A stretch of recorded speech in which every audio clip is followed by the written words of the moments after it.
PFI जैसी आतंकवादी संगठन के बैन के बावजूद पीएफआई के पॉलिटिकल लीडरशिप से राहुल गांधी समर्थन अपने चुनाव के लिए ले रहे हैं। राहुल गांधी इतने शर्मसार हैं कि अपनी नॉमिनेशन रैली में मुस्लिम लीग का वो ध्वज छिपा रहे हैं। Well, there is a hugging in Delhi and a begging in Kerala which needs to be explained. ये मानना है कि कल कांग्रेस पार्टी के नामांकन रैली में मुस्लिम लीग के फ्लैग्स को छुपाना इस बात का संकेत है कि या तो राहुल गांधी मुस्लिम लीग के समर्थन से शर्मसार हैं, या फिर जब वो उत्तर भारत में आएंगे और मंदिर मंदिर जाएंगे तब लोगों से उत्तर भारत में मुस्लिम लीग के साथ उनके गठबंधन को छुपा पाएंगे।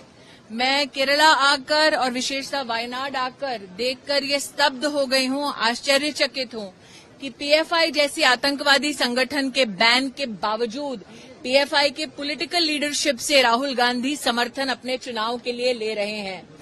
आज नॉमिनेशन में हम सब जानते हैं कि एक प्रत्याशी को, एक कैंडिडेट को oath of allegiance to the Indian constitution लेने की दरकार पड़ती है।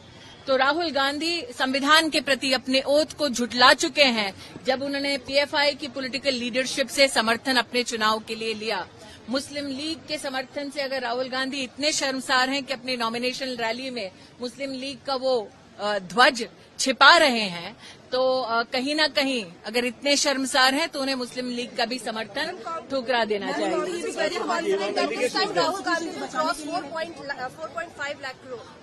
Today I am absolutely jubilant to be a part of the nomination rally of my state president. The issue is that who is the prime ministerial candidate of the India Alliance? Is Rahul Gandhi acceptable? So this is an India Alliance which does not have a neta, which does not have a niti, and its niyat is to loot. That is known by every Indian citizen.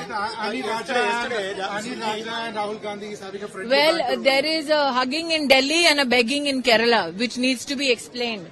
Why is it that when the alliance partners come together for a rally in the national capital, there seems to be no animosity, but when it comes to the seat of Wayanad, there is this competition that is taking place. If the alliance was intact, would the alliance have two separate candidates in Wayanad? And if the alliance is a non-starter to begin with, can then the Congress claim any kind of victory, electoral or moral, with regards to the Congress leadership and the alliance that it tom-toms about?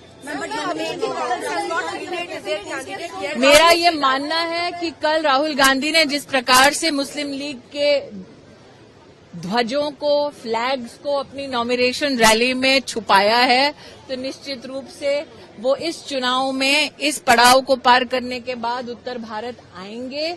I think that it is foolhardy to hide facts from the people in the age of not only media but also digital media and social media revolution.